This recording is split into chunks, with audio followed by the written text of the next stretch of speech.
The first things I like to do when I start working with new parents is to help them get clear about how addictive behavior affects the entire family system.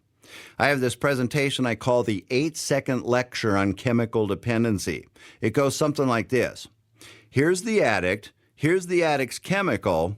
Addiction is this person's life begins to revolve around the use of the chemical. It's that simple. My experience is that usually by the time I'm done drawing this circle, family members are starting to nod and they say, yep, that's it. And then I'll say, since we saved so much time on that, we can move ahead to the 8-second lecture on codependency, which goes something like this. And unfortunately, this person has other people in his life. And the 8-second lecture on codependency is these people's lives begin to revolve around this person's life, which is revolving around the use of the chemical.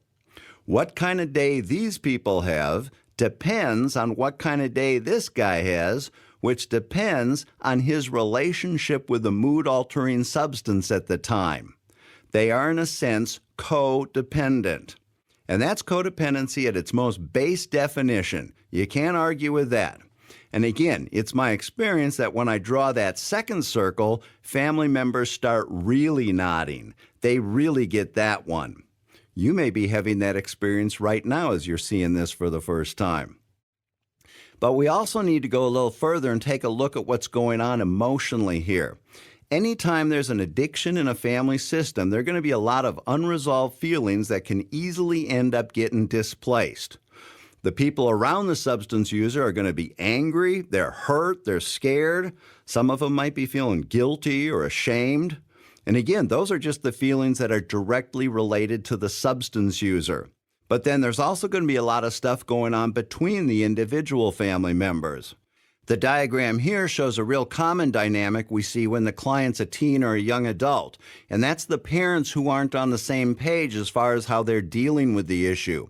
You know, one's usually the tough guy and one's usually the enabler, and that can end up causing some pretty significant problems in their relationship. Or on the other hand, if the substance user is an adult in the family, there's a ton of different ways that relationships are damaged. Kids might be mad at the other parent for allowing the problem to continue. Or the kids could be mad thinking that the other parent's being too mean by making mom or dad go to treatment, and they end up choosing sides. And then it's not uncommon to see that kind of alignment or triangulation go on throughout the family. Adult siblings stop talking to each other. In-laws might chime in with their opinion about what's going on. So you see what this can end up looking like. Then we can't leave out the person who's actually at the center of all this. Even though they're identified as one who's causing all the problems, they've got feelings too. They're probably angry, mostly because of how the people around them are responding to their behavior. But underneath that, there's a good chance they're scared, because on some level, they probably realize that they keep messing up and they're not able to stop, and they're not sure that they're ever going to be able to change. Add to that, then, they probably got some guilt and shame about their behavior, but they're sure not going to let on to that. Then there's the underlying issues that might be the whole reason that they're using in the first place. And the bottom line is, this whole family system becomes just a mess of unresolved feelings.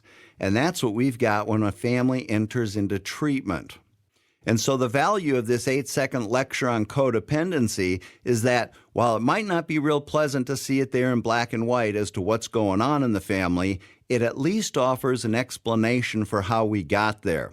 And with that explanation comes a solution.